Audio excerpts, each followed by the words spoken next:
All right. Welcome to Divine Disbelief. This is a sports conversation. So I have picked like the worst thing an atheist can talk about because I think there's like three of us that follow sports. And the guest today, the special guest, actually, my good friend, we'll get to him in just a moment. And I'm really excited to have him. But I want to come on and first, as always, encourage you to go over to if you want to support us, and we have a Patreon, etc., yada, sure. But go over to divinedisbelief.live. The reason that is important is because we have merch. Now, we have never taken a dime from the proceeds that we make from merch. It all automatically goes to the National Network of Abortion Funds. Any money that we make on that goes to the National Network of Abortion Funds. So go there. You'll see that we have a new design on there. It's my best friend Ben Shapiro might be mentioned. And so you can get some of that merch and you can ship it right to Ben Shapiro and then know that your money is going to go to the National Network of Abortion Funds. If you don't want any of our merch, which how dare you, you can go right there on the website and you can see that you can donate to the National Network of Abortion Funds yourself. There's also a fund for research to end Alzheimer's, to cure Alzheimer's disease. And then there are also a couple of more other things that I think we are putting on there, stuff to help to end food deserts and end things that and help to end homelessness and things like that. So you'll see those as well. But go there and look at the merch, buy the merch, and again, send it to Ben Shapiro. He'll love it. Okay, so good evening, Maya. Welcome in. Love to see you. Today, I have the distinct pleasure, and it really is. I am humbled beyond measure. I have Susan and I have had numerous people that on this channel back all the way back to 2019. Gosh, been a long time, and have enjoyed talking to a great deal of those folks. But the guest today is somebody that I have come to know, that I respect, and that I'm telling you, I actually trust him with with anything. We talk about a variety of subjects, but mostly we talk about sports because again, he's one of three secular people who actually like sports. And I'm gonna bring him on there. He's again he's so my friend that we have each other's phone numbers and text back and forth. And it's my good friend, Rev N. Fidel. Thank you so much for being here.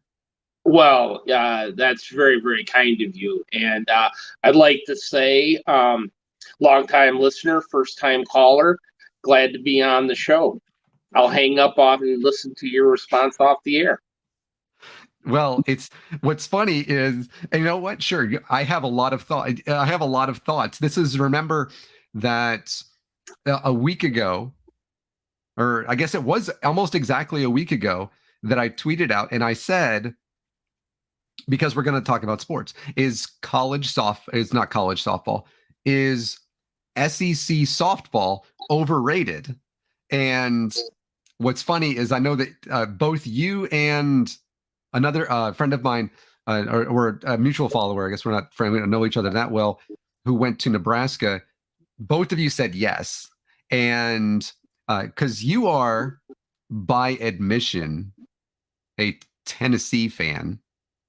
In all fairness, I am a Wisconsin guy. I am a Tennessee well-wisher. But my true loyalties are with the Big Ten. Yeah. And we've talked about that. I had forgotten your Wisconsin thing because, it's easy to forget that Wisconsin beats Nebraska at everything. They do. Yeah, and the congratulations on your volleyball championship. It's the first one, I think, right? First one in program history. Probably, yeah. How do I follow sports more than you do? I don't get it. You beat Nebraska. Nebraska, I think it was what they went to the fifth set, and so um, two amazing programs. But I tweeted out and I said, "Is SEC softball overrated?" And we'll get to baseball in a little bit, all of you baseball purists. And the reason for that is because going into the NCAA women's, or just NCAA softball tournament, the SEC has 16 teams, right? Or is it 14 or 16? I think 16. 16. Imagine being one of the 4 teams that didn't go to the NCAA tournament. This is like it's like the AFC West, or at least that's what we thought of softball conferences.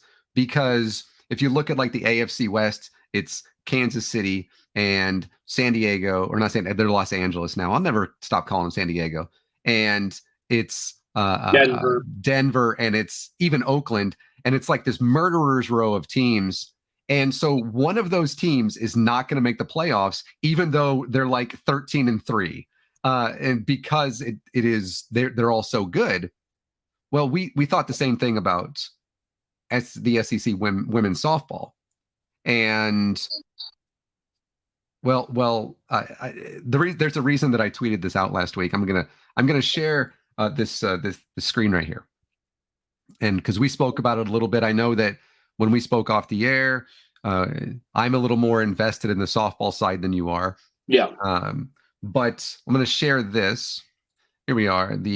So this is the bracket for the NCAA Women's College World Series. And by the way, Maya, I saw your comment. I'm surprised that, let me just pop this up there real quick. I'm surprised more of the men in this community don't like sports. I'm also surprised that more women don't. Now, mind you, I think it's also difficult to, find anybody that's not like a white dude in secular, groups and stuff like that. But women's sports are growing at a very, very fast rate. Women's basketball, college softball, women's volleyball, and so I agree. I don't really know what the reasoning is for that, but certainly something that is surprising.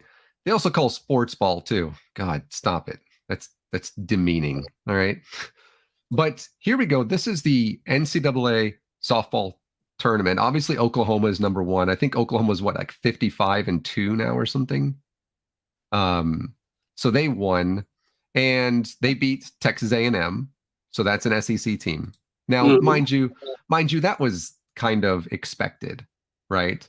Yeah. Because Oklahoma is just very, very good, and it's going to be difficult. They're in the NCAA. They're in the semifinals now, and whoever it is going to have to beat them twice and they're not going to. They have 2 losses all season.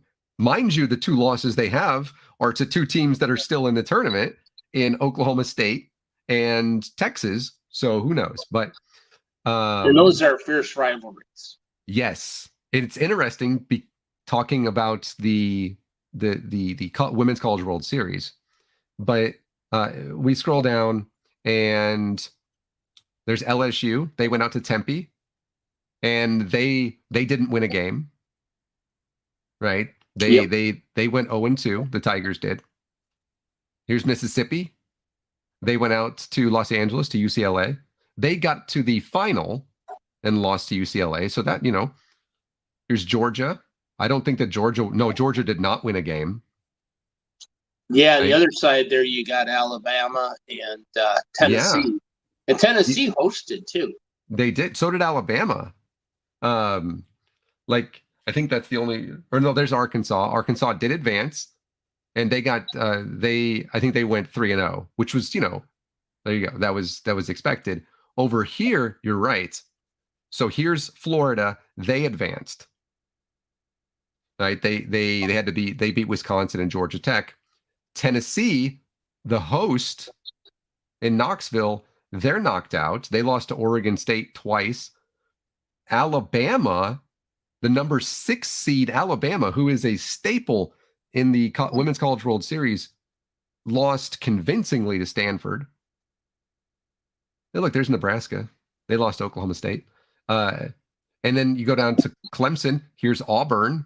They're out. Mizzou, they were a host. They got thumped by Arizona. Mississippi State made it to the unseeded Mississippi State. Oh my gosh, the Bulldogs, right? Mississippi State. Yeah. They upset Florida State. Florida State was a dominating team, and they took them to the house in the regional final. So that's one good story. But you look at this, and of 12 teams, even going into the super regionals, what do you have? Three of them. And only one of them was a host. Or no, Florida, I guess 2 of the 3 were hosts. And then you go into the super regionals. Texas swept Arkansas, beat them twice. Arizona did the same thing to Mississippi State. Florida did survive. Florida advanced. They beat Georgia or Virginia Tech. So of the 12, 1 made it to the Women's College World Series. And as you can see right there, Florida is eliminated. They're gone. Yeah, and it's pretty much just what Big 12 and Pac-10 left. Yeah, Pac-12, yeah. But you remember what I said? How many Big 12 teams were in the tournament? 3. And they're all still there. Yeah, all 3 of them are still in Omaha. They're all in Oklahoma City. Oklahoma and Oklahoma State neither have a loss. Neither have a loss yet in the tournament. And then you can see there's Texas. Their only loss is to Oklahoma. And yeah, there's Arizona, unseeded Arizona and UCLA. But SEC softball, what's happening?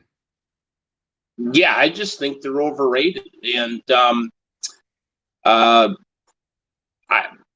than name recognition, and the one thing I noticed in the women's bracket is you don't have the wealth of teams that you sort of do in the men's side, like the Georgia Southerns and the Coastal Carolinas and your 1AA. At least it seems to me you don't have a lot of that in the softball, absorbing some of the spots. Yeah. Where like today you look and there's Hofstra, there's Columbia. You've got a lot of divisions or conferences still playing today. Of course, a lot of them will get knocked out today. Yeah. But there's Ivy League teams, there's Big South teams, there's Pacific, the West Coast Conference teams. A lot of conferences are still represented, where it seems like your major conferences are pretty heavily represented, more so in the women's, and that might be because there's not automatic bids from all the conferences. I don't know that. Oh, they have the automatic bids, but it's also a lot like in college volleyball, where college volleyball is a lot like baseball, like college baseball. And by the way, my good friend over there from the Hive, if you're still here, we're going to talk about something in a second that you might have an opinion, where you might have an opinion about, but just give it just a minute. But so college volleyball is a lot like baseball in that you have these teams, like the Big Ten is dominant in women's volleyball. Nebraska, Wisconsin, Minnesota, Penn State. Yeah, Illinois, all of these teams, they send 8 teams or so every single year, and they're all hosting. And then the difference here, obviously, is that usually those teams also advance to the Sweet 16 where they're usually playing each other. There's not very often do you see that there are these kind of upsets. And that I think is a lot like college baseball. Now we're going to get into college baseball in a second, but yeah, the SEC softball has, I expected Oklahoma to run roughshod, and they basically are. They beat Texas A&M 3-2 and then turned around and beat them 20-0. So, not bad. But it's actually been, in my opinion, kind of competitive, and those SEC teams in softball just simply haven't been able to close games out, and even like the low scoring games. So I guess we'll see what happens, next year. Gonna have to, because they're all gone. But to be Florida State, though, the number two seed in Tallahassee, where you just dominated everything, had the most wins, and then to get beat twice in the same day, and then not make it even to the super regional. Ouch. But we'll move on to something that I have an opinion about. Imagine me having an opinion. It's a new thing. And that is mascots. Back in 2012, I wrote for Bleacher Report, and I wrote about the most, intriguing or interesting mascots in college football. Could have just said college sports, but for me at that point, it was all college football. As far as I know, college volleyball doesn't have mascots. Maybe. I don't know. I've never looked. And last night, and also I think about a month ago at an Arkansas baseball game, I saw, there was a raccoon at an Arkansas baseball game, and guy picked it up by its scruff and everything, was kind of like waving it around, and the raccoon was freaking the out. And then last night was watching, it was Georgia Southern. Yep. Right. The Eagles. And they have a bald eagle, which we saw one of today. 70% of the bald eagles in North America, they roost down in Southern Oregon because of the plentiful salmon. I mean, usually plentiful. And the craft breweries. Yes, it is important to note that they're the only way that whoa. Yep, happened again, didn't it? Well, hold on 1 second, because my video was cool. My camera just turned off. Otherwise, they wouldn't be able to really say we're this close to California, really. But the breweries down there, fabulous. But they're also, because there's not any salmon basically left. That's so the bald eagle is not going to be around much longer. FYI, but the Georgia Southern is the Eagles, and they have as their mascot a live bald eagle. And I didn't know that, and I saw it. I think what is it? The NCAA baseball Twitter account retweeted it or put the video, or I forget, last night, and said, "Is that a bald eagle?" And of course, all the Georgia Southern fans are like, "Yes," and his name is Freedom, which is the Eagles' name. Wow, guys, way to be super cliche, and all of this stuff. And I look at this bird, and this bird is flapping its wings. Its tail feathers are splayed out, and the fans are just all around it. And in my mind, I'm sitting here going, that bird is in distress. It does not want to be there. It is they do not exist for our entertainment. And I feel the and I'll get your take on this in a second, because I actually don't know what it is.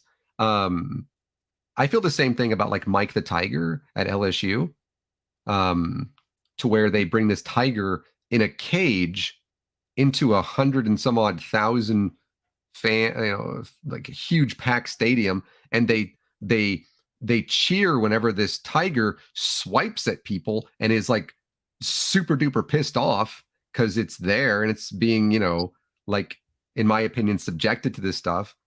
Memphis, they have the only Bengal tiger, right? Because LSU's tiger is not a Bengal tiger. People don't know that. And it's in conjunction with, like, I think the Memphis Zoo. And it's not going to be at games anymore. They're going to show it like on the board. Baylor has an actual bear, which they bring out onto the field, not in a cage. Colorado has this buffalo, right? And George obviously has got Uga, famously snapped at an Auburn player, right? I think it was Uga 4 or something. And then of course you guys out in Rocky Top, you've got yourself a little hound, right? Yep. And I personally, I'm fine with teams having live mascots. I don't think that they should exist in a way that is there for entertainment, but rather if they are something like this bald eagle was apparently rescued and it lives with its handler, but I don't think that if they're going to have that it should be at the games, because they're not there for entertainment, in my opinion, and it causes them distress. And I'm like a do no harm kind of guy. And I would like, because I know you and I don't agree on every subject, and I would like your opinion on this, because I've been called a lot of really interesting names today from Georgia Southern fans, and I would like to know what your opinion is on this. Well, first of all, I want to go on the record and say that Bucky Badger for Wisconsin is not an actual real badger. No? So I just want to get that out there. But my take on it is, first of all, I think there's a little bit of a difference between, say, like a bulldog and an eagle. And you see people saying, well, the eagle obviously loves this and lives for this. And I'm like, yeah, how do you really know? Like, how do we know what an eagle thinks, or a buffalo? Like when they run those buffaloes through the stadium, and I get it, it's impressive and it's exciting, and they're like, well, the buffalo, there's nothing better that the buffalo can do. Well, we don't know that. Maybe a dog, that's so acclimated to humans, that's a little different. And you're not asking, like with the Uga, he sits there, right? I mean, he just kind of wanders around, and people, they put him on camera every now and then, but you're not making him really do anything. But yeah, I don't like circuses for that reason, and I would have a hard time believing that an eagle, likes the, like when they do the things where, like, an eagle, like they'll have a dude standing at the 50-yard line, they'll have an eagle fly in and land on his hand, and then he goes and leaves. There's no interaction with any other people but the handler. It's kind of cool. It's majestic. I get it. But just to have an eagle sitting there when people are trying to pet it or could pet it, I guess what purpose does it serve other than to stress out the animal? And I guess the part that I find silly is the people that think they can tell or know that the eagle likes it. Like, this eagle likes it, but this one doesn't. Like with a dog, you can kind of tell which dogs like human interaction and which ones don't. But like an eagle, I don't think so. I don't think you can tell, like, this eagle is totally jacked up on this and is enjoying it and loves baseball and, hates the suicide squeeze. But no, it's just there for because it has to be. Yeah. Like if the eagle could fly away, it would. Yeah. And I think that's, in my opinion, that is a perfect, if the eagle doesn't want to be there, don't take it there. And the way you can tell is if it tries to fly away, cool. and there's people try to like, oh look here, let me because I got some of this stuff today where it was like, here, let me show you this screenshot of if an eagle is like flapping its wings, it's it's like in a display or something like that. I'm like, look, I know what dinosaur mating displays look like. Okay, I've seen the good Jurassic Park, the only good one, and that makes me an expert. And but also if you look at like the displayed tail, or again, this is a thinking of like Mike the Tiger.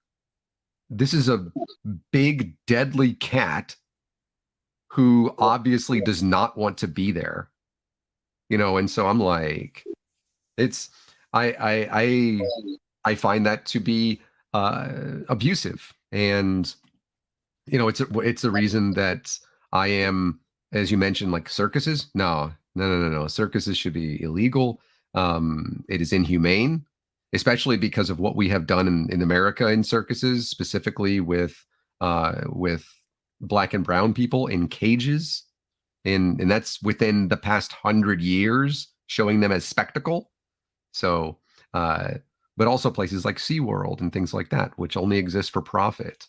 And so, and I think SeaWorld's not going to have live animals anymore, right? I think they're like, or the killer whales, or they made some sort of decision about scaling all that way back. If they did, good. Yeah, I'm unaware. I haven't kept up with it.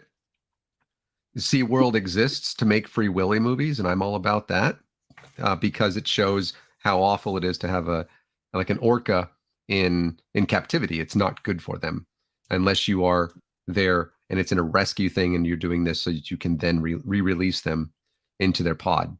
And for me, that makes sense. Yeah. And it's something that Susan and I also talked about too.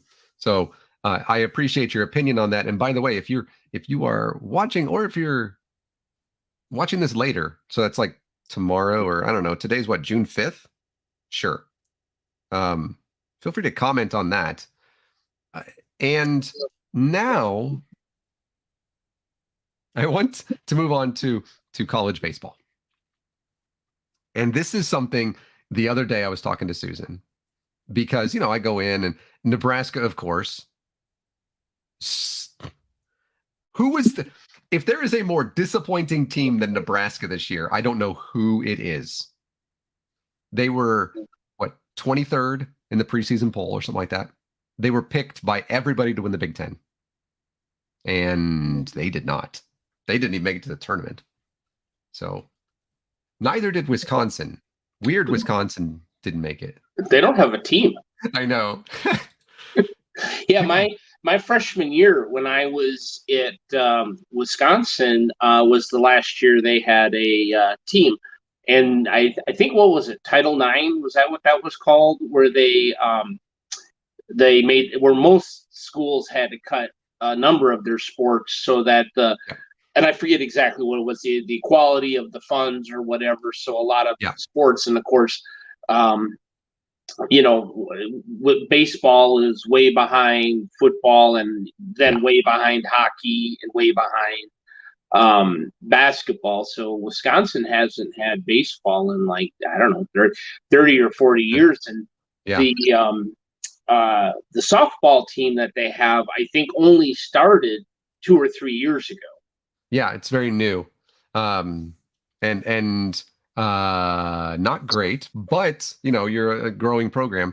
And by the way, if you are just joining us, the SEC is overrated in college softball, and you shouldn't have live mascots at your sporting events. So if you have thoughts and opinions on that, feel free to let us know.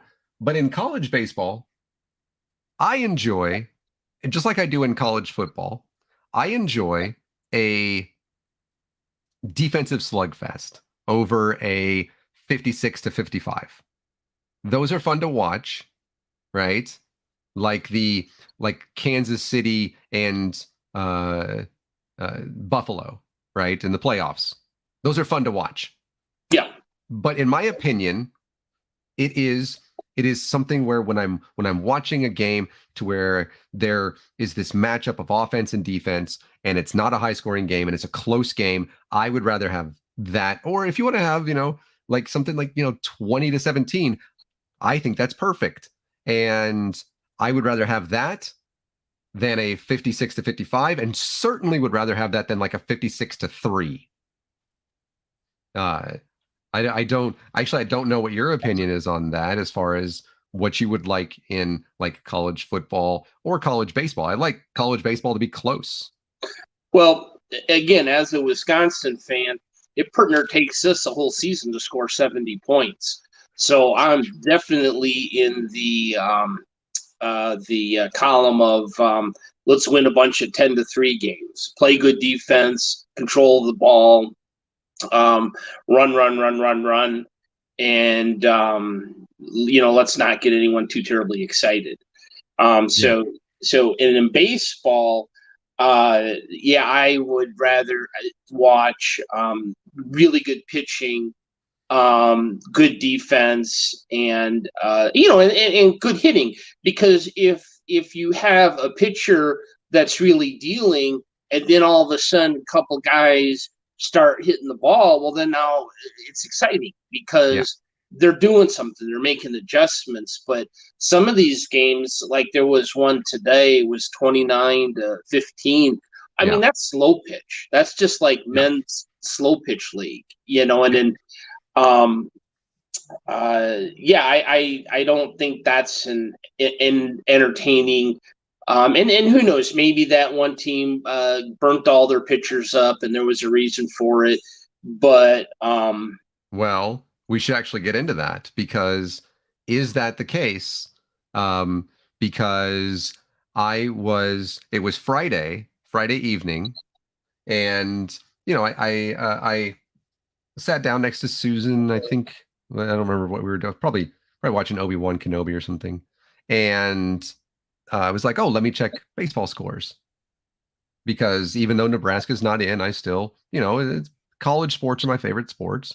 And so I'm going to share this because I checked the scores, and I was immediately like mouth agape. What the heck? And because I already knew that in Knoxville, you had Tennessee, Georgia Tech, and Campbell, 3 teams in the top 10 in home runs this season. Impressive. And that's actually when I mentioned it to you yesterday with Tennessee and Campbell. I was like, I bet we're going to see some. And then like the next text you wrote me was a 3-run home run. And I was like, yep, that sounds it. So, but this is what I saw on Friday. So let me pull this up here. And it was this. So there's Campbell and Georgia Tech, 15-8. East Carolina, Coppin State, 17-1. Oklahoma beat Liberty 16-3. I'll allow that one. You want to beat Liberty into the dirt? Score 55 and make it 3. By the way, the NCAA record for most runs and highest run differential in a game is Nebraska back in 1999. They beat Chicago, I think, 56-3 or something like that. But like 8-7, or is that 8-7 Wake Forest or UConn Wake Forest is not that bad to me. It's a close game. Sure, it's higher scoring than I would like, but then you look at like North Carolina, 15-4. 7-2 is not that bad. That's kind of normal. 11-3, 20-7. Tennessee 10-0. Okay, so Tennessee I'm kind of accustomed to this year, but 10-0. 19-7. 14-11. Impressive as LSU was, scoring 10 runs in the 8th inning. It's 14-11. Maryland put up 3 touchdowns and a field goal. They gave up a safety, but 23-2. 10-5. 15-9. 12-5. Look at this. Look at this boring ass game. 5-4. Who wants that? And whenever I saw the Maryland score, it was when it was 22 or something like that. I think it was like 22-1. And because I had already seen some of the other ones, and I was talking to Susan and kind of mentioned what you had said there, like just a second ago. This isn't fun. Like the Inside the Park Grand Slam. What was that, yesterday, I think? Or maybe it was on Friday. You had an Inside the Park Grand Slam. We kind of joked about that, and we're like, look, at that point, I'd just be like, you know what? Thanks for inviting us to the tournament. It's been fun. Thanks for the amenities. I think we're good now. I'd be out of there. I'd be like, you kind of joke about that because that's like one of those things you'd see. I don't know that I've ever seen it before. Doesn't mean it hasn't happened, but that's not 23-2. Right. These games, and so to your point, okay. Maybe they like in Hofstra, maybe Hofstra used up like all of their pitchers. Okay. There's somebody like that, or Liberty. Yeah, Liberty. Okay, well, let's look at Saturday scores, right? Cool. Georgia Southern, that 8-0. Georgia Tech, 13-4. So remember on Friday when Georgia Tech played, it's 15-6. So they already used a ton of pitchers. And they turn around and go up 13-4 on Alabama State. 18-6. 10-8. 24-1. Hofstra. I'm so sorry. I'm so sorry. You didn't deserve this. Right? 10-4. Neither did Long Island University. 16-2. 11-9. Look again, boring game. 9-4, 21-1. We discussed Vanderbilt, I think, earlier this week. You and I did, and how. Yeah, they lost their first game, but they'll play the Beavers in the regional final there. Yeah, so they've come back, but yeah, I thought they were pretty overrated. But I think there's a couple of factors. I have two predominant theories, if you'd like to hear them. Yeah, let me finish going through these real quick, and then we'll go into that because I'd like to know. Here's Miami 11-6. Mm-hmm. Tennessee.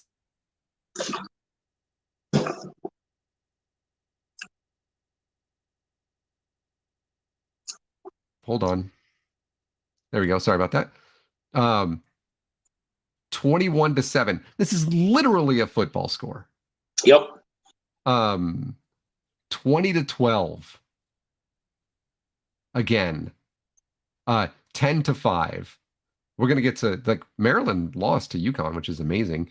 12-3.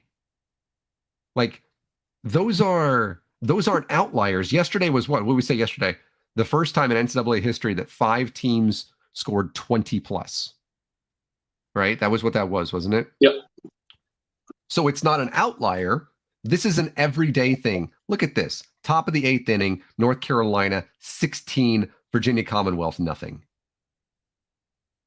Yeah, this is North Carolina game right now has got a 16 on VCU already. Yeah. This is an elimination game. Coastal Carolina. Hey, can the Roos get the Who's do it again? Can the Who's go and win it again? 2016 all over again. Yeah, they're upsetting Eastern Carolina right now. Yeah, because that's an elimination game, isn't it? I believe so. Yeah. Yeah, that'll be tough, and they're in the bottom of the 7th. Tennessee is still losing to Georgia Tech. Yep. Yeah, so but again, we talked about Georgia Tech, right? Mm-hmm. Back and forth. Is this a pitcher thing? It's impossible to know. Oklahoma State beating Arkansas 6-2. Arkansas, of course, last year was the number 1 overall seed. And now it's kind of calmed down today a little bit, right? Yep. And it's still Texas beating Air Force 5-0. But then let's go and look at some of these finals. 15-6, 29-15, 16-5, 10-5. I guess Campbell finally ran out of gas. I wonder how many home runs were in this game. Because again, we talk again, Georgia Tech, Campbell, and Tennessee, like 3 of the top 10 in home runs this season. 3-1, all these games are 14-4, 20-1. So that is, I don't know. I've never seen a tournament like this. I would like, so 2 things, and we'll go through your thoughts on both of them. 1, the reasons, and then 2, actually 3. 1, the reason it's happening. 2, if you think that this hurts teams and hurts the game, and then 3, what, if anything, should we change?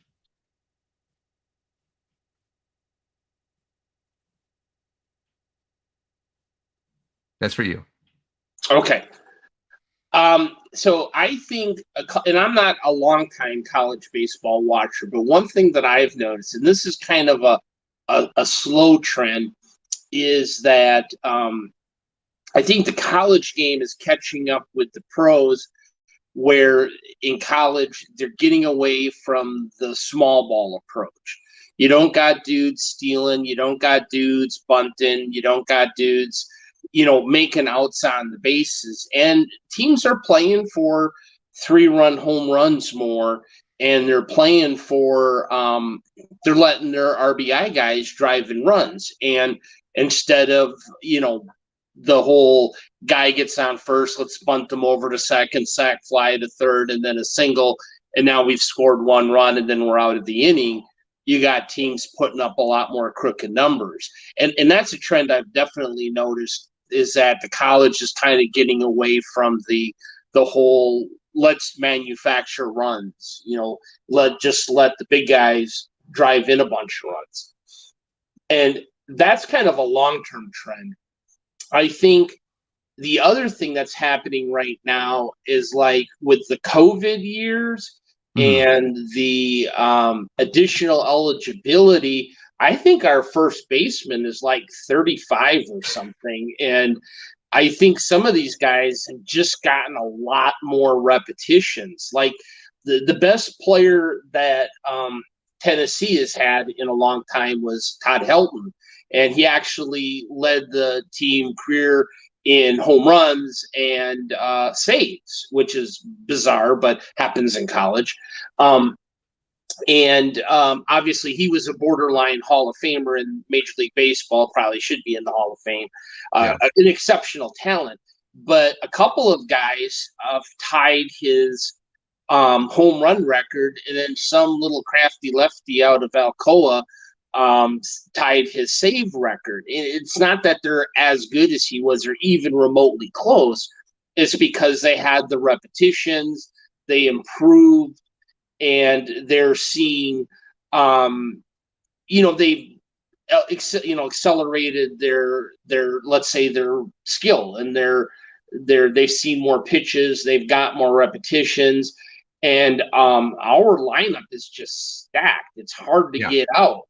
So if you got these guys that have had more repetitions, they're more advanced, they've grown more, got more repetitions in the gym, and you're not making outs on the bases by stealing or bunting and doing dumb stuff like that, you're just going to score more runs. And I don't think the pitching is as skilled as the hitting is.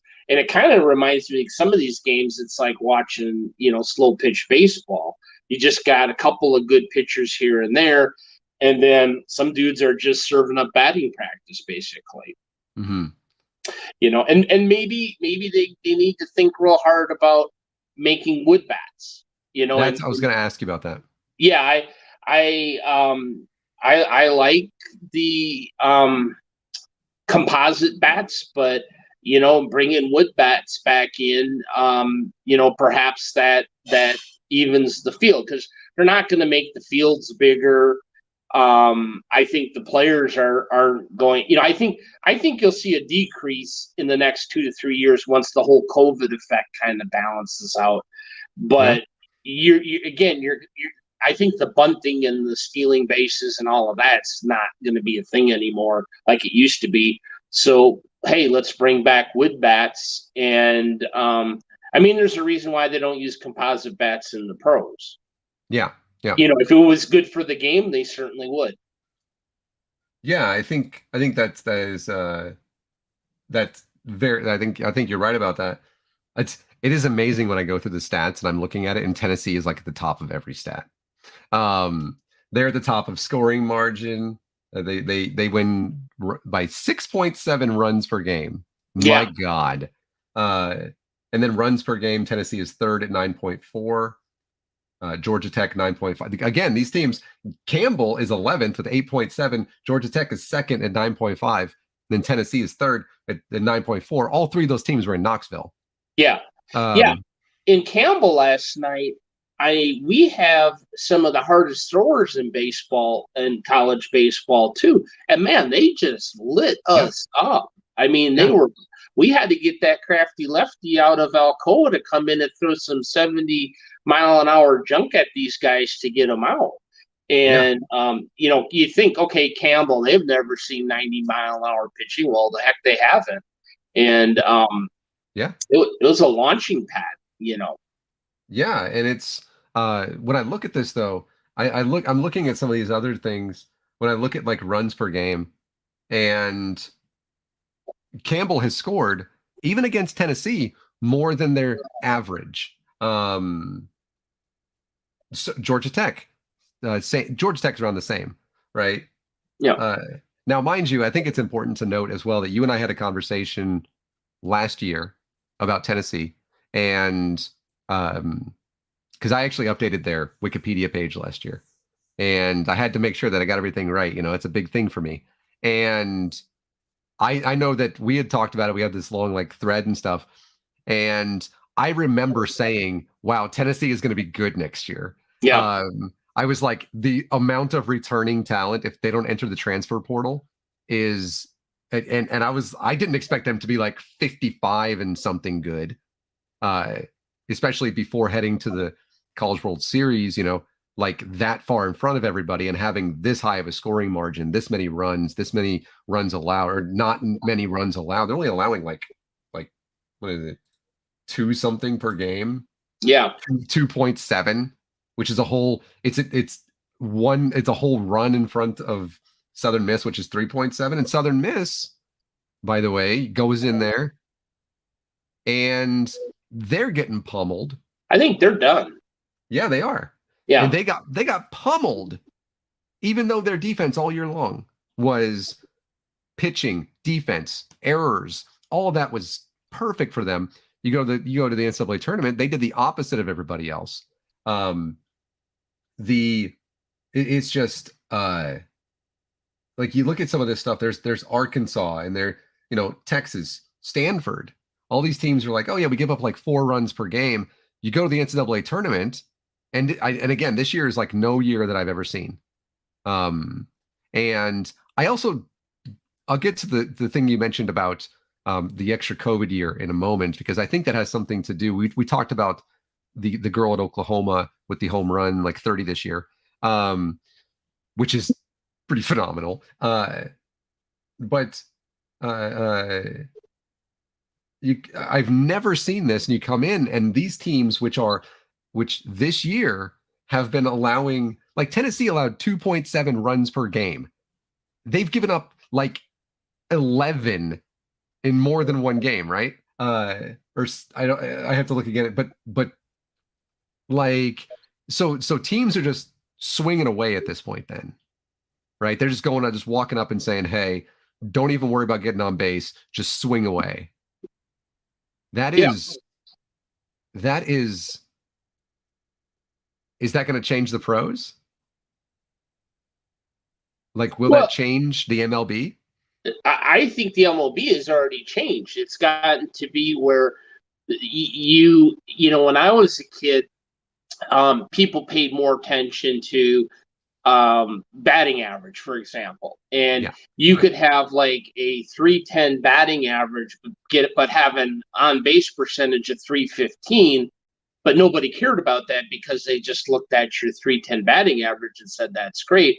And then meanwhile, you'd have guys batting 240, but their on base percentage was 380 because they took 100 walks and then they hit 30 home runs.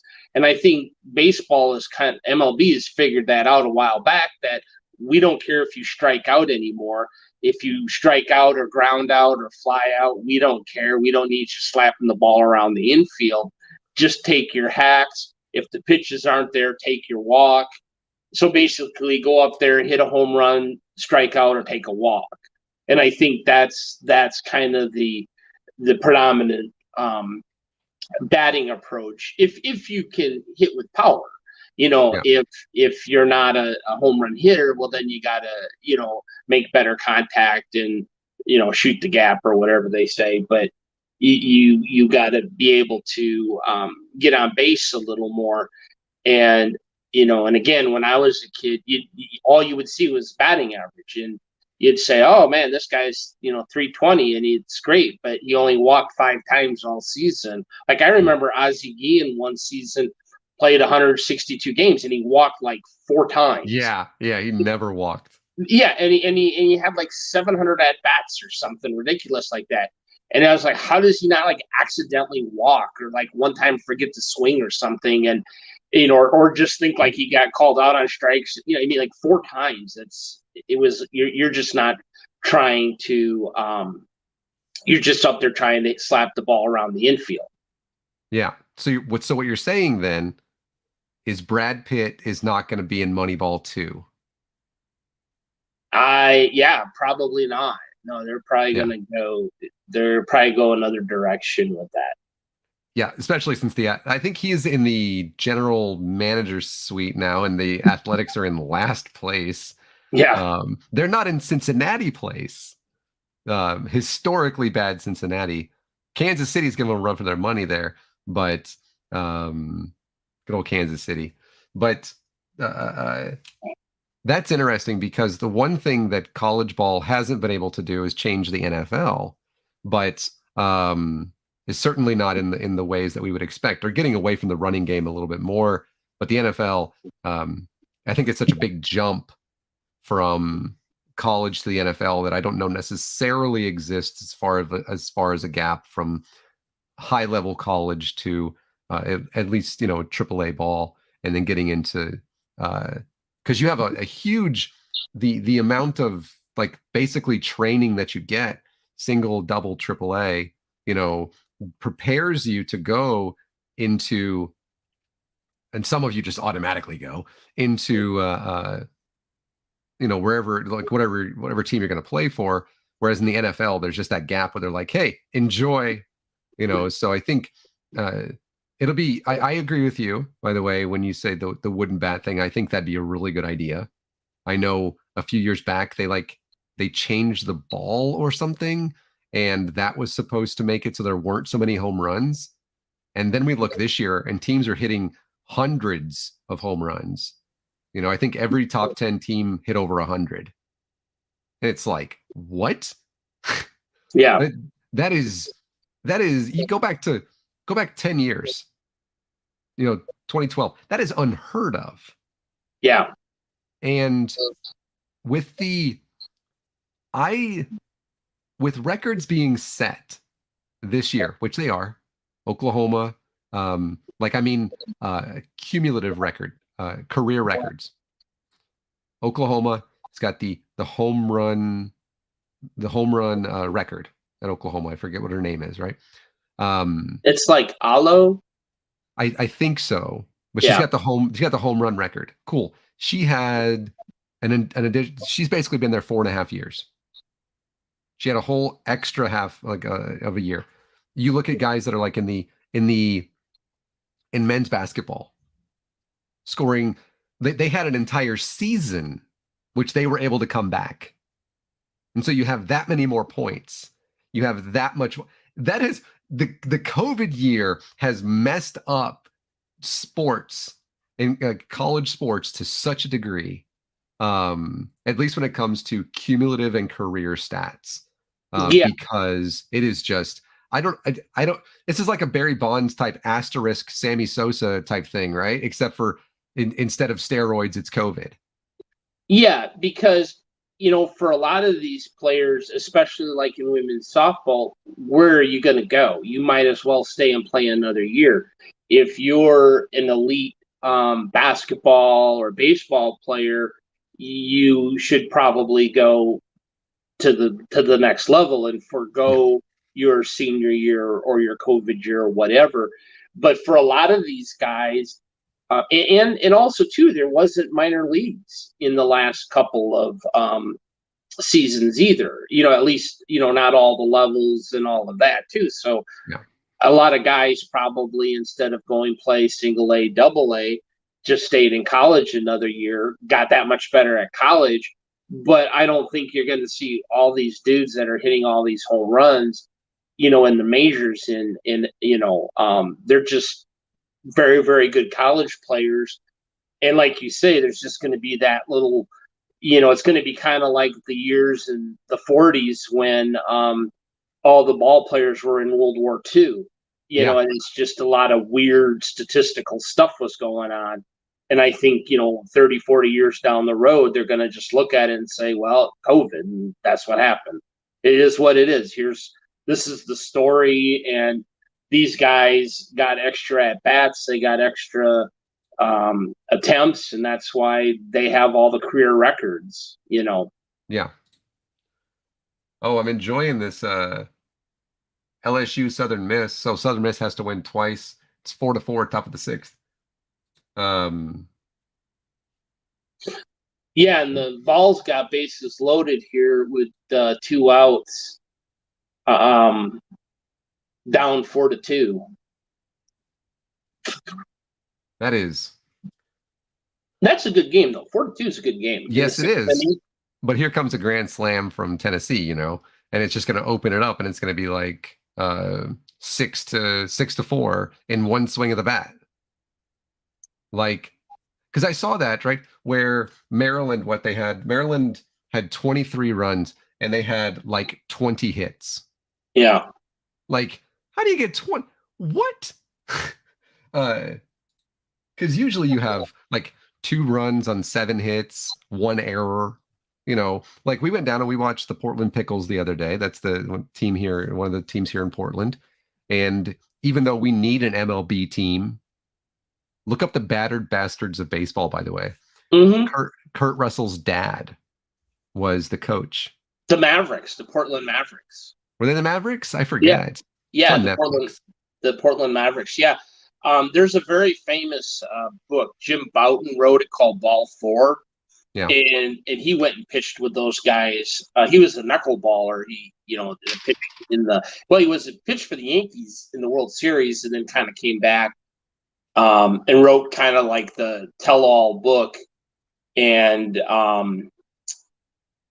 ended up playing with the Portland Mavericks. Really? Yeah. I know that they. Let me see. Oh, I don't know that they. Did they get out? Oops. Oh no, you got okay. Yeah, you have runners. Okay. Well, I know that the Portland team, because they were minor. They weren't even part of like the MLB. They wouldn't let them be as part of like a franchise at that point. Right. And they were older players. So you go ahead. You were going to say something. Yeah. They weren't like the Portland had the Beavers forever. That were like a AAA team for the Padres for a long time, and then then the Mavericks were, but that was in the 70s. Yeah. They made them because they set records for attendance and everything, and they literally made baseball change. Yeah. They had changed rules and everything. And now we need the MLB back. And there's actually a concerted effort to get MLB to Portland. It even says MLB to PDX. It's a big thing here. And I think it would work. But it's they've been trying for a long time. Yeah, the Athletics, I think, is the big one that we're trying to get. But See, yeah, we mentioned this earlier. Today is regular baseball Mhm. for the most part, outside of 24-3 or something. It's these games that we talk about. It's like the okay, 8-0 is a little different. 19-8. Oh, they scored another run. But 4-2, 6-3, 4-4, 3-2, 4-4, 2-0, 1-0, 1-1. Okay, Texas has 6 runs in the bottom of the third, whatever. Scoreless in the bottom of the third between Texas A&M and TCU. These are the kind of games that you want to see. At least, if like you're me, like when Nebraska played like Fordham in football, right? As bad as Nebraska was last year, and also for like the past 6 years, they were still better than Fordham, which I guess good.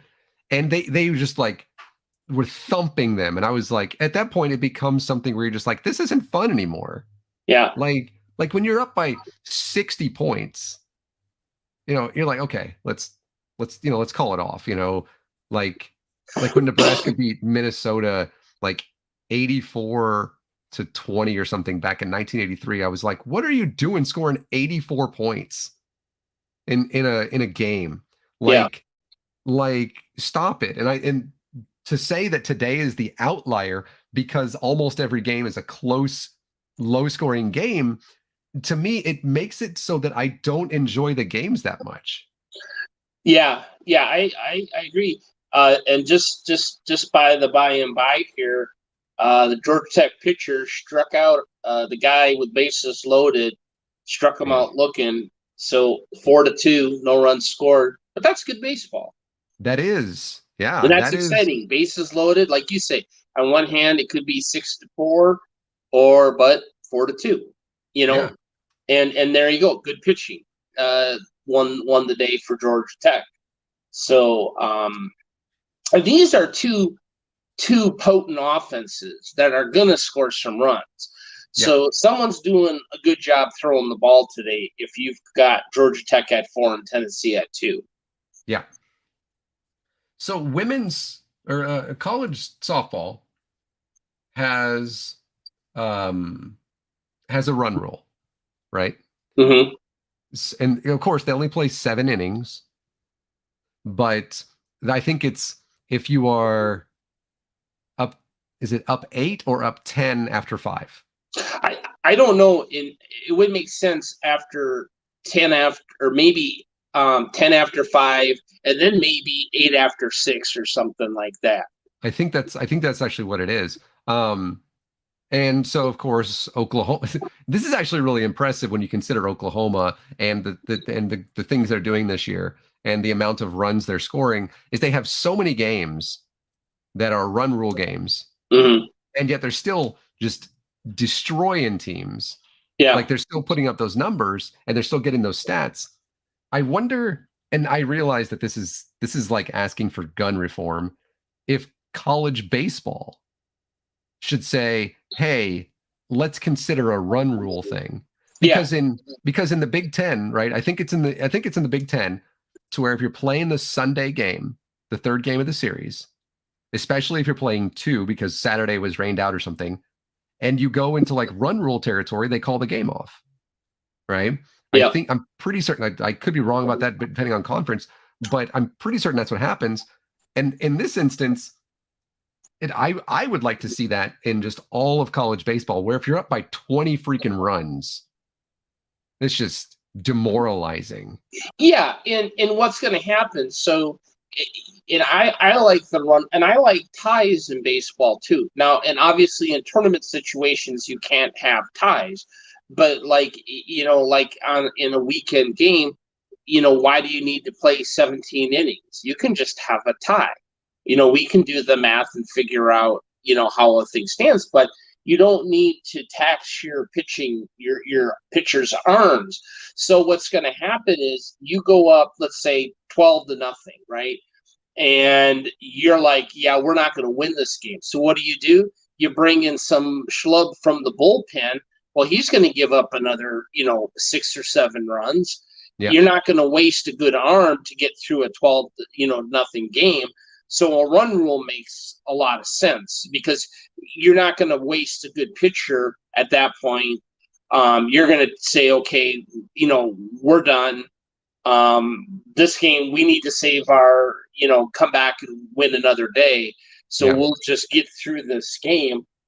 And that's why they do it in high school, especially is so teams don't burn up arms, because no one needs to get hurt throwing in a 20-2 game.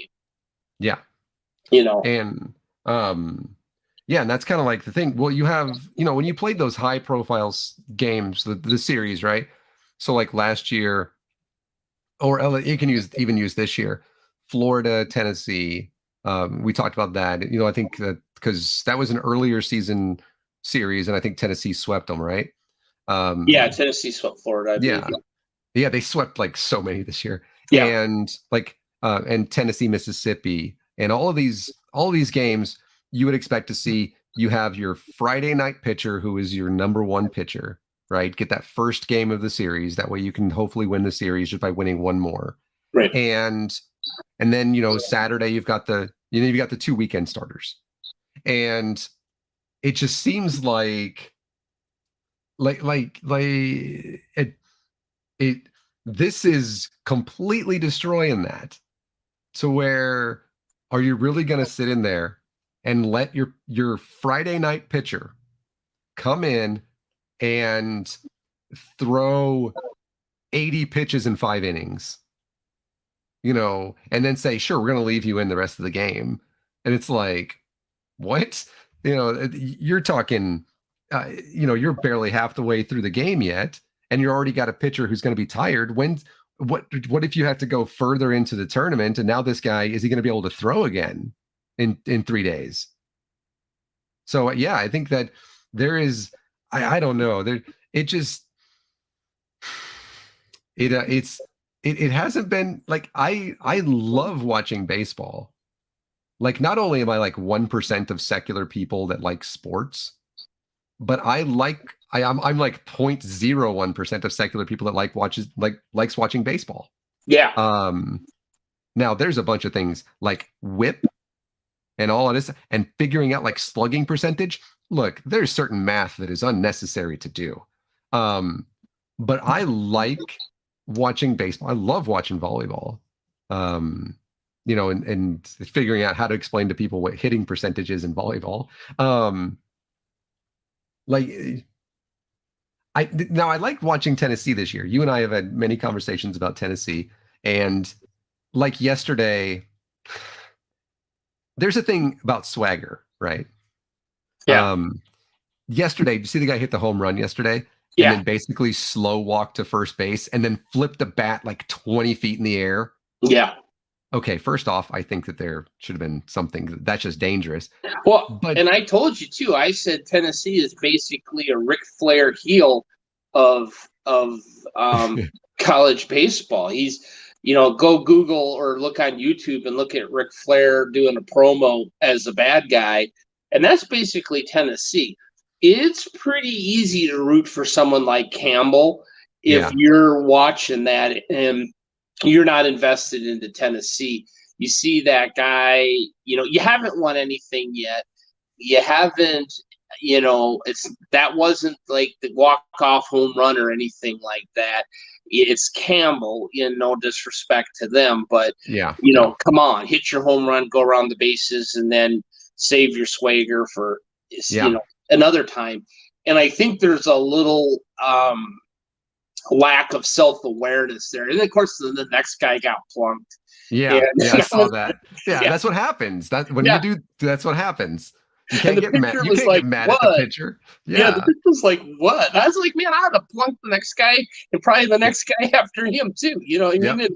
And I was just like, "Yeah, that's baseball, and you don't show up the pitcher. You hit your home run. That's part of the rule." So to me, that's pretty easy to root against Tennessee if you're just if you're just like flip on the game and you're like, and then Campbell starts coming back and you're like, it's like pro wrestling, right? It's like the Ric Flair guy is strutting around and woo, and slapping the guy and Yeah. humiliating him. And then all of a sudden it turns a little bit, and this other guy starts getting up on him, and you're like, oh, I kind of like this, and you want to see that guy get his. And I think that's kind of Tennessee, is like people are like, yeah, we want to see Tennessee get beat, because and they bring it on themselves, and there's no reason for it. You know, they're not Nick Saban, they're not Alabama, they're not. They haven't won a damn thing yet. You know, so quit. You know, wait until you win. You know. Yeah, I mean they're losing right now. Yeah, right. And I tell you what, if you don't make it out of your regional, and that's still a big if, but if you don't make it out of your regional, you think they're ever going to be talking about that home run against Campbell? No. Mm-hmm. It's also easy to cheer for a team who is the Campbell Camels. Yeah. What the hell is up with that? I don't know. It's like the Youngstown State Penguins. All right. Yeah. I don't know. There's just some teams, and this is another thing that I wrote about back, like almost a decade ago now, where it's like, what? How is this a team? Of course, Coastal Carolina, the Who's,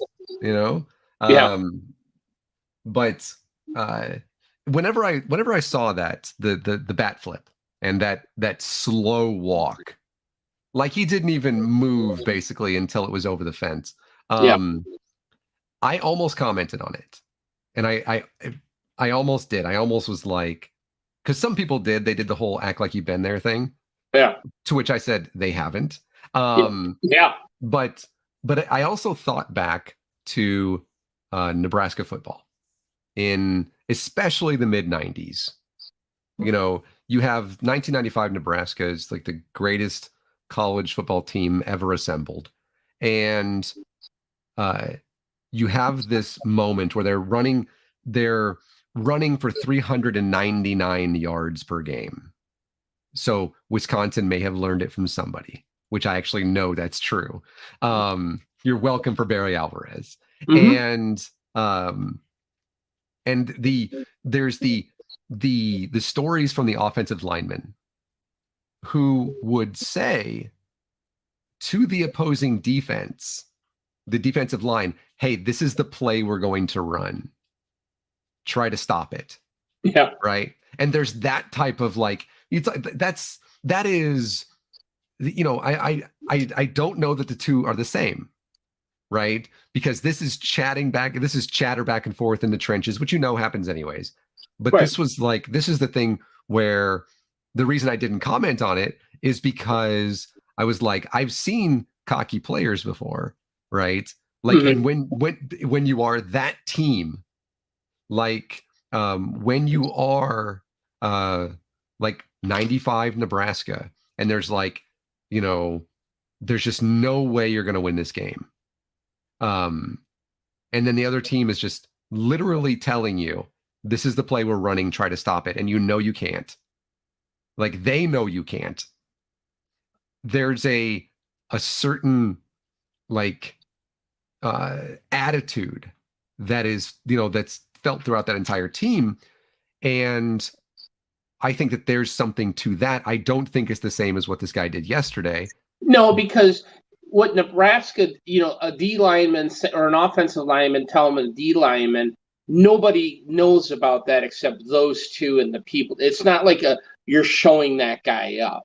Yeah. It's not spiking the ball at his feet. It's not, teabagging him when he's laying on the ground, right?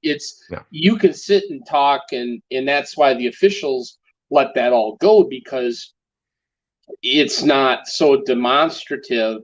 I mean, that whole thing is basically pro wrestling. It's a spectacle. It's done. It's a spectacle. The fans love it. They're cheering. But it's at the expense of the opponent, which isn't cool. Now, in pro wrestling, the difference is that the opponent is in on it.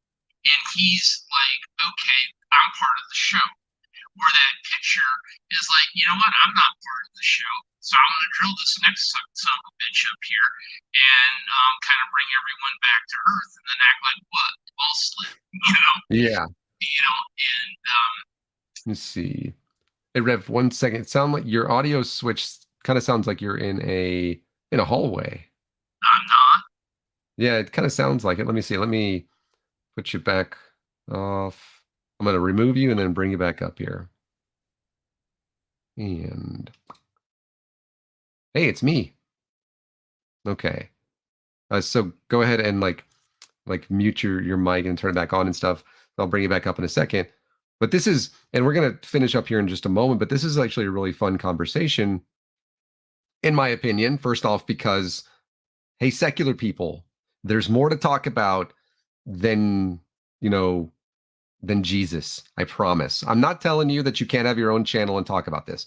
Then, and talk about, some of you, that's your channel thing. That's, I know Hive Science, friend of mine, right? Like, Bree, you're amazing. I wouldn't ask you to do this on your channel. So I'm not saying that. What I am saying is, in our interactions, we are more than just secular people. We have more to us and who we are. We have more interests than just like owning creationists, right? And again, I'm not speaking about anybody. Bree, I love your channel very much. I'm not speaking about you at all. But what I see is that, like, this laser focused stuff, and this is something where we like other things too. And while this channel does a myriad of topics that we talk about, um, not every channel does this, but I recommend doing that in our personal lives, to where, there's a lot of things that are super important. Like earlier today, when we went out there, we went down over to the other side of Portland. We had an opportunity to go out there, do some great charity work, and and help to feed folks who need the food. That's something, to where, instead of just, and then when we come back, though, we don't have to talk about, the same things over and over again. We can sit down and we can talk about other things. And so I recommend that. I really do. It helps to relieve stress. What do you like? You know what I mean? So I hope that made sense. And I hope that I didn't piss anybody off with that. If I did, well, I hope I didn't. Let's see, how's your audio? I think it's okay. No, you're still in a huh. You're I don't still know. in Maybe a my battery's low or something. maybe. Well, I tell you what, we'll we'll call it that. Let me see. Let me look real quick here. Hey, 4-3. Scored a run, huh? Yeah, they got a single. And I want to say too, I agree with you.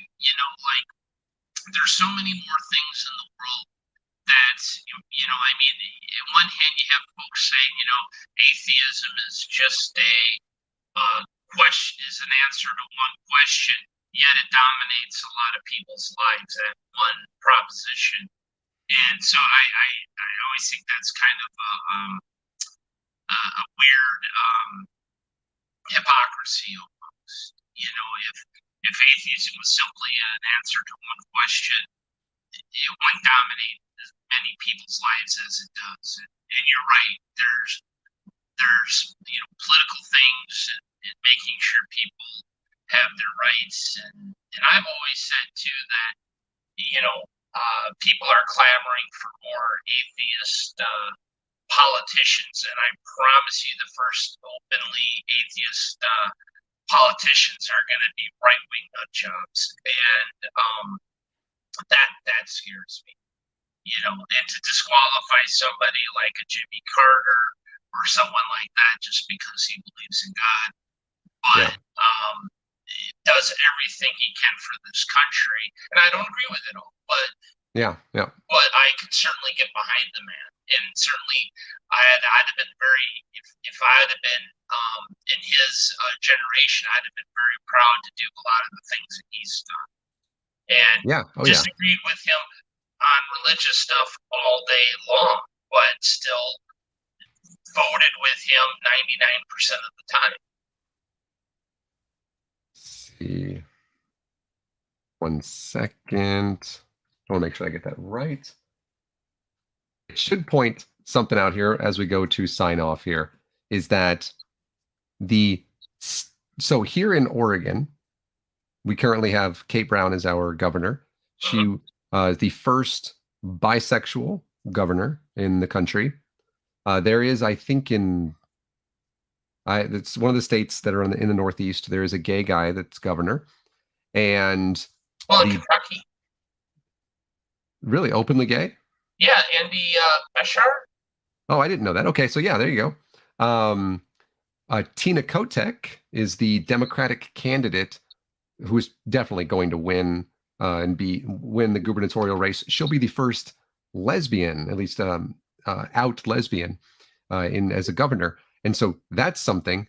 But I should point out that the first openly secular or atheist congressperson. Guess what state they're from? California. Nebraska. Well, no, there's Jared Huffman in California. No, Ernie Chambers has been in Nebraska. He's a state senator. He was the first. He's a black guy from Omaha, the first openly atheist representative in any political seat, period. And he was actually term limited. He was born in 1937. He assumed office as an atheist in Nebraska in 1971. Yep. And now there's another openly atheist. Her name's Megan Hunt. She actually led basically a filibuster, because Nebraska's a unicameral legislature. I'm not going to get into what that is. But they don't have a Senate and a House. They're both combined. And led basically a filibuster that killed a proposed Republican bill in Nebraska that would have done one of the abortion things. And so they do exist. And so they just have to get one, hopefully, that's not, it gets somebody that's a little more progressive. Yeah. Would like to have that. Ernie is also old as shit, because he's born in 1937. So, but let's call this good. Let me check and see real quick here. Want to see, by the way, Texas did win in the Women's College World Series. And so now the semifinals are Oklahoma, UCLA, and Texas, Oklahoma State. So 3 of the final are Big 12 teams. Big 12, yeah. Guaranteed then, because they're on opposite sides of the bracket, guaranteed that there will be a Big 12 team, at least one, probably 2, in the Women's College World Series best of 3 final. And it probably, and just to get to the SEC being overrated, they will be SEC teams. That's, maybe they'll be in Omaha. Yeah. So that's that's interesting. I like to see that. Yeah, because Texas and Oklahoma are joining the SEC. That is true. Yes. Okay, so let me look again here, just to finish up with some scores. Top of the 7th, Oklahoma on top of number 7, Oklahoma on top of Arkansas, Oklahoma State on top of Arkansas 6-5.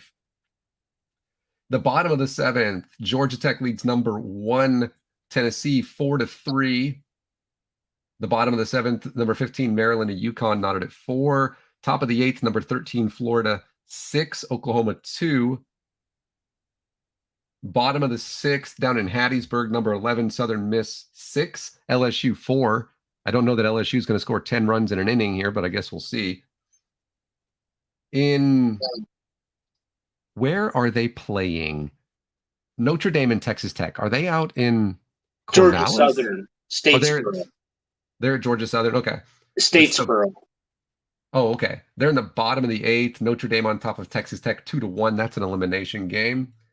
Bottom of the 1st, number 14, Auburn leads UCLA 2-0. Bottom of the 7th, number 4, Virginia Tech on top of Columbia 7-1. The bottom of the fifth inning, number 6 Miami tied with Arizona 1-1. Top of the fifth, number 9 Texas 7, Air Force nothing. Bottom of the fourth, TCU leads number 5 Texas A&M 1-0.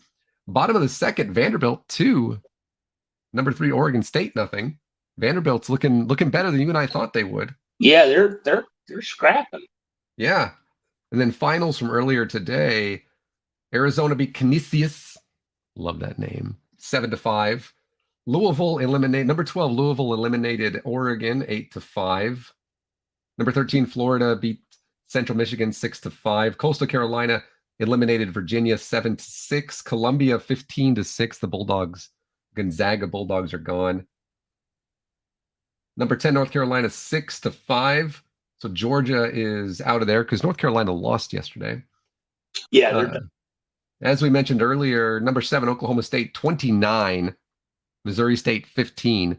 When you score 15 points and lose by basically 15 points, well, you're playing football. Yep. Number 15 Maryland 10, Wake Forest 5. Wake Forest is done. Georgia Tech 16-5 over Campbell. Campbell is done, as we mentioned. Georgia Tech and Tennessee playing right now. UCLA 2, Florida State 1, TCU 6, Louisiana 1, Air Force 9, Louisiana Tech 7, number 11 Southern Miss 4, Kennesaw State 3. I guess Southern Miss is still in it, yeah. There you go. I thought that, I guess you and I both thought that Southern Miss was done. No, they're playing LSU right now.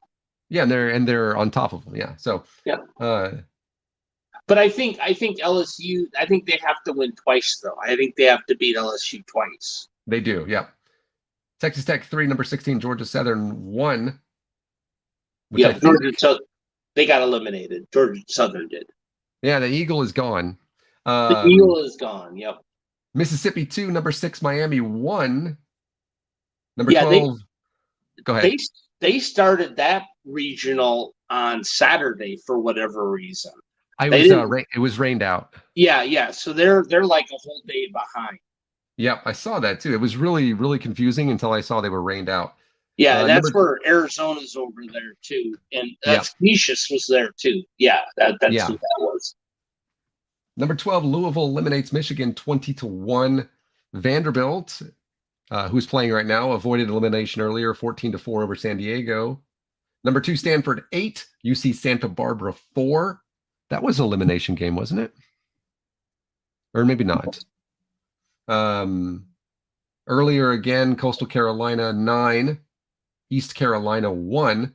So if Coastal Carolina wins here, East Carolina is gone. And then, of course, North Carolina 19, Virginia Commonwealth 8. So again, today was a better day than, but it still is. There's still games to be played later on tonight. Or no, all the games are on right now. So there you go. Yeah, and then they're all going, and there'll be some tomorrow, obviously too.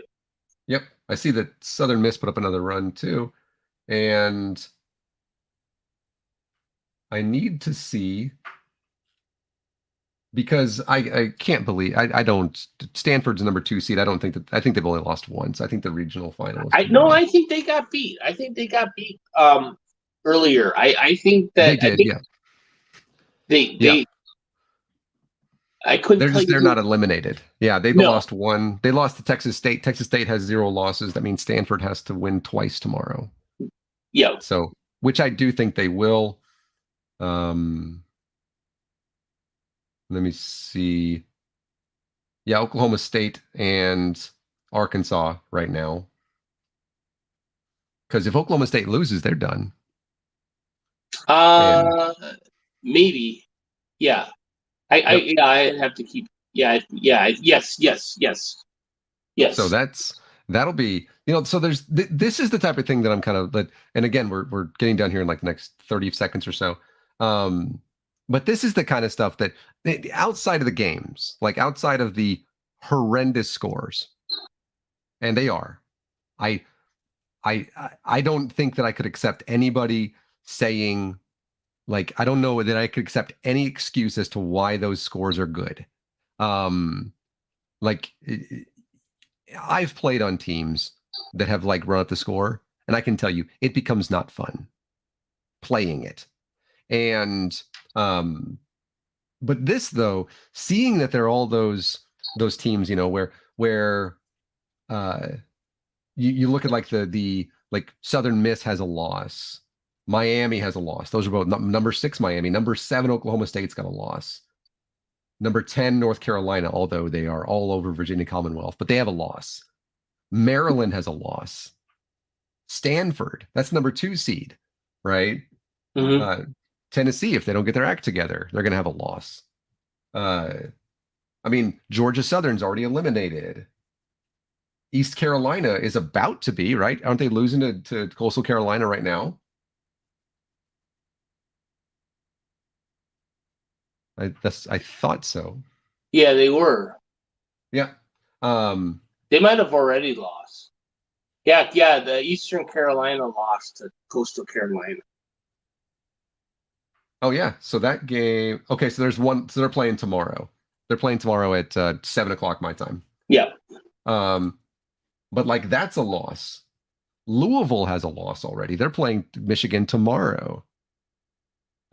Florida is playing right now, and they're hammering Oklahoma, right?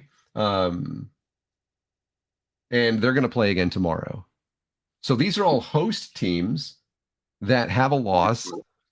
There's one that's eliminated, I think, so far in Georgia Southern,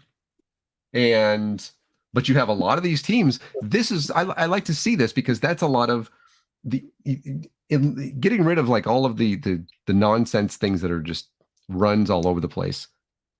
It is at least it's the weirdest competitive baseball ever because you can score 29 runs today and then 3 tomorrow.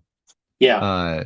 And so that's, at least it's an interesting tournament. I would like to see all these losses. Who doesn't want to see Stanford and Maryland and North Carolina and Oklahoma State and Miami and Southern Miss all gone?